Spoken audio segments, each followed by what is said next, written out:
La revolución contra el capital, 5 de enero de 1918. La revolución de los bolcheviques se ha injertado definitivamente en la revolución general del pueblo ruso.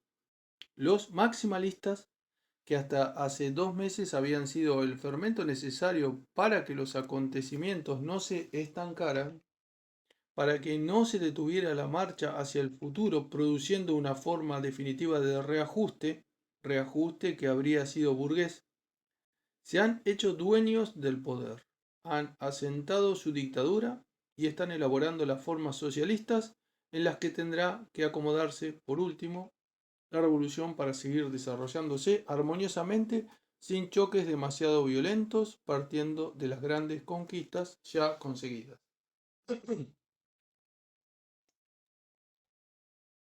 La revolución de los bolcheviques está más hecha de ideología que de hechos.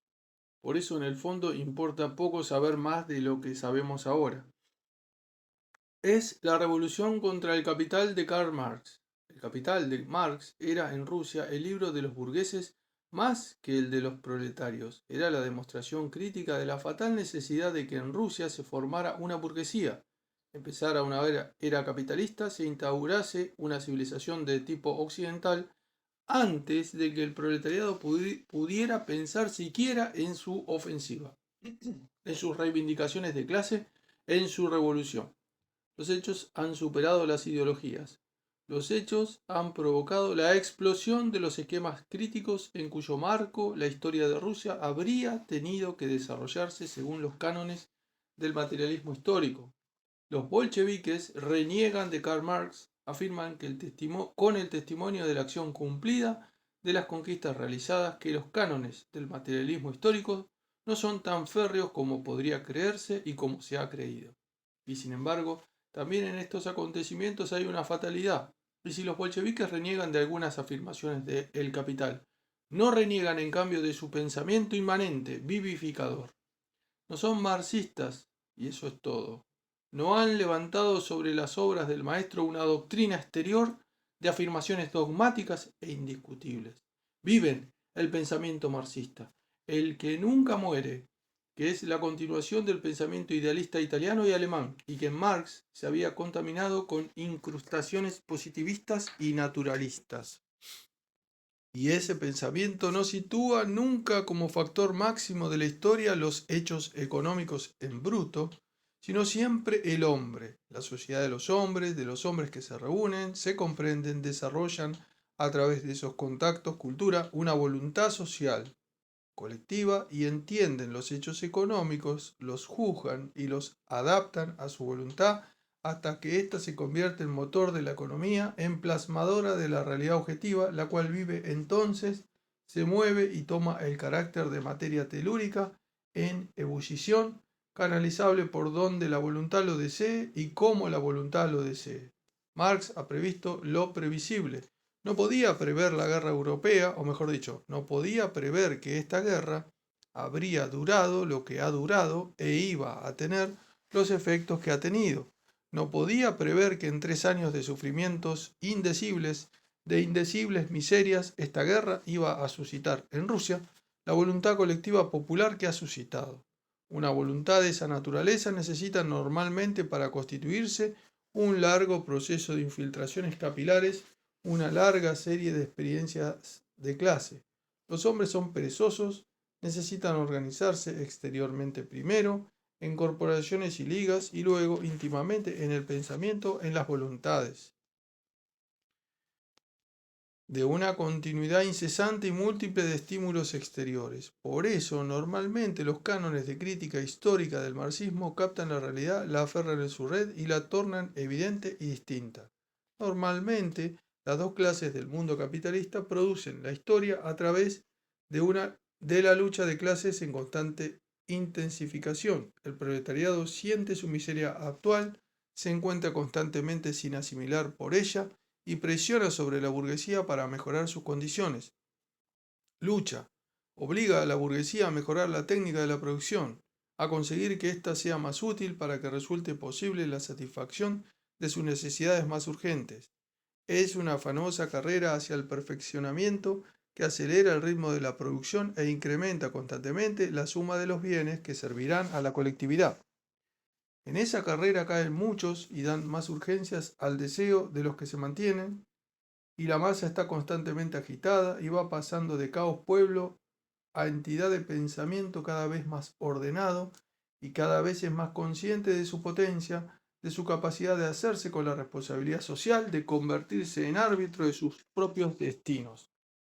Eso ocurre normalmente cuando los hechos se repiten según cierto ritmo, cuando la historia se desarrolla según un momento cada vez más complejos y más ricos en significación y valor, pero a pesar de todo semejantes.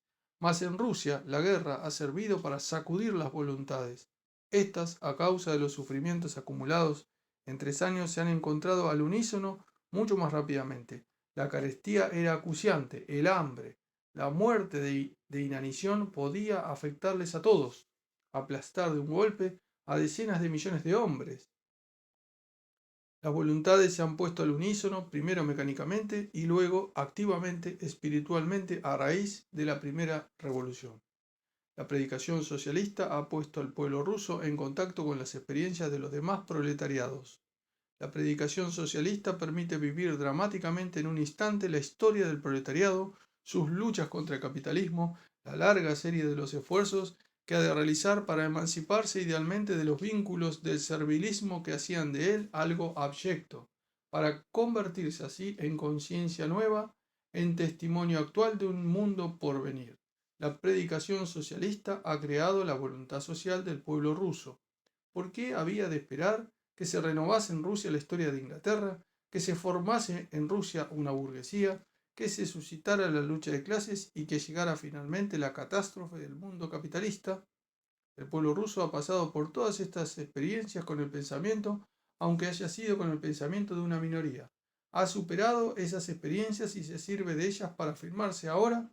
¿Cómo se servirá de las experiencias capitalistas occidentales para ponerse en poco tiempo a la altura de la producción del mundo occidental? América del Norte está, desde el punto de vista capitalista, por delante de Inglaterra, precisamente porque en América del Norte los anglosajones han empezado de golpe en el estadio al que Inglaterra había llegado tras una larga evolución. El proletariado ruso, educado de un modo socialista, empezará su historia partiendo del estadio máximo de producción al que ha llegado la Inglaterra de hoy, porque puesto que tiene que empezar, empezará por lo que en otros países está ya consumado, y de esa consumación recibirá el impulso para conseguir la madurez económica, que según Marx es la condición necesaria del colectivismo. Los revolucionarios mismos crearán las condiciones necesarias para la realización completa y plena de su ideal. Las crearán en menos tiempo que habría necesitado el capitalismo. Las críticas que los socialistas dirigen al sistema burgués para poner de manifiesto sus imperfecciones, su dispersión de la riqueza, servirán a los revolucionarios para hacerlo mejor, para evitar esas dispersiones, para no caer en aquellas deficiencias. Será al principio el colectivismo de la miseria, del sufrimiento, pero esas mismas condiciones de miseria y de sufrimiento habrían sido heredadas por un régimen burgués. El capitalismo no podría hacer inmediatamente en Rusia más de lo que podrá hacer el colectivismo. Y hoy haría mucho menos que el colectivismo porque tendría enseguida contra él un proletariado descontento, frenético, incapaz ya de soportar en beneficio de otros los dolores y las amarguras que acarrearía la mala situación económica. Incluso desde un punto de vista humano absoluto, tiene su justificación el socialismo en Rusia. El sufrimiento que seguirá a la paz no podrá ser soportado sino en cuanto los proletarios sientan que está en su voluntad, en su tenacidad, en el marco, el de trabajo, el suprimirlo en el menor tiempo posible. Se tiene la impresión de que los maximalistas han sido en este momento la expresión espontánea, biológicamente necesaria para que la humanidad rusa no cayera en la disgregación más horrible, para que la humanidad rusa, absorbiéndose en el trabajo gigantesco y autónomo de su propia regeneración, pueda sentir con menos crueldad los estímulos del lobo hambriento, para que Rusia no se convierta en una enorme carnicería de fieras que se desgarren unas a otras.